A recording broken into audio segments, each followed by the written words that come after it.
Underground Bunker. Thursday afternoon. Danny Masterson retrial, day 2 of deliberations. And yes, today the jury did have a question.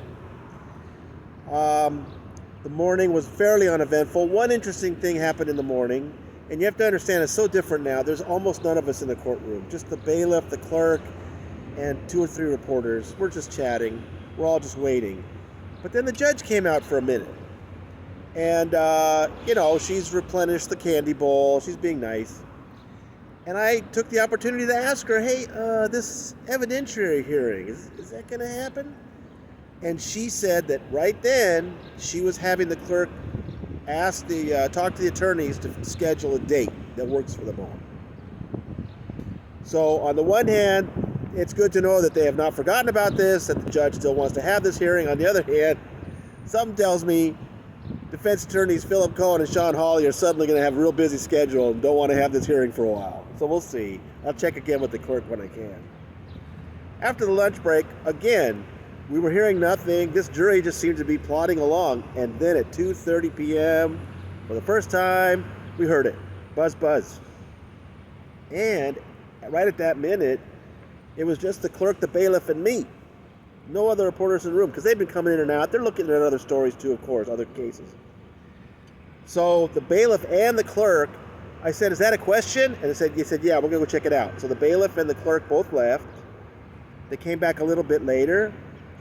And I said, well, and the clerk said they want to watch a video. But they're not going to see it until tomorrow morning.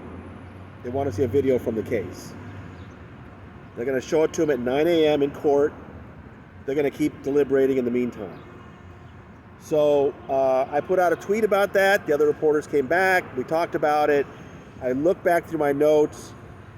There were 3 times recorded interviews were played back for the jury in testimony. All 3 occurred when Detective Reyes was on the stand, now Detective Mayape. Last Wednesday, on May 10th, they played 2 different segments from the January 2017 interview of Jane Doe 3 in Austin. And the first thing they played was when she was talking about the November 2001 hair pulling incident. That is the charged incident in this case. They also played a segment where she was talking about the December 2001 unconscious sodomy,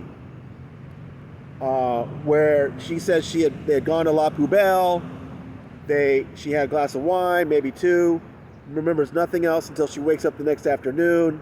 She's bleeding, she's hurt, and she alleges he admits he had had sex with her anally while she was sleeping. She's outraged. She then decides to go to the Church of Scientology, and then years later, after talking to her husband, decides that it is rape, and eventually goes to the police. Now, you know that the defense has made a big deal about the fact that when she went to Austin PD and was talking about the rape, she was talking about that December 2001 unconscious sodomy, which is not charged in this case. And so the defense, the first trial, it was so confusing between these 2 incidents. I have to say, I thought the prosecution did a much better job this time keeping those 2 incidents straight, keeping the chronology clear. But the jury wants to see more of one of those 2 interviews, apparently, either from one of those 2 incidents. They buzzed a little while later. I asked what that was about, and the clerk said they want to make sure they have transcripts to read along with as they're watching the video segment. And then they buzzed one last time to indicate they were leaving a little early. They left about 3:41, something like that. So about 20 minutes early, they decided to leave.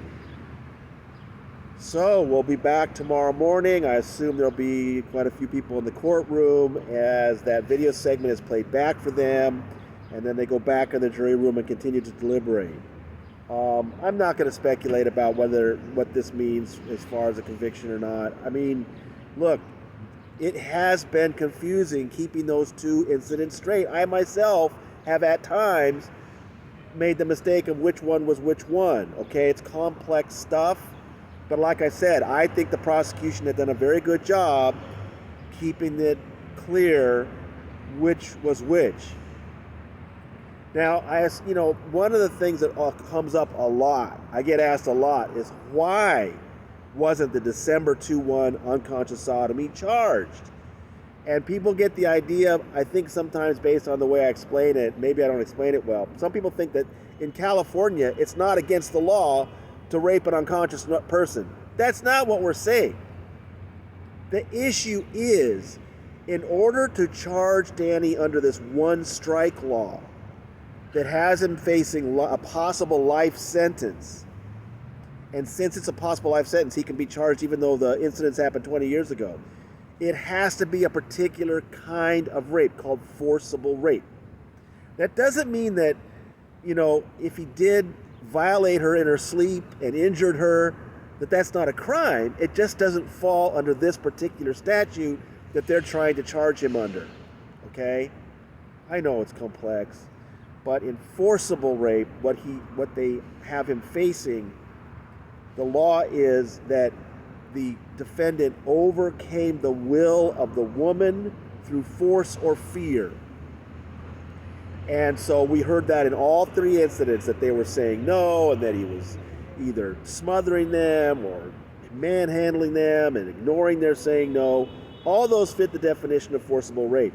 But that December 2001 incident, where he allegedly admitted to having sex with her while she was unconscious, while that is a crime, it can't be charged under this particular scenario. I know, it's so hard to wrap your head around. And so you can understand why the jury wants to hear this back, and maybe that'll help them, get to where they're going. So we'll be here at 9 in the morning.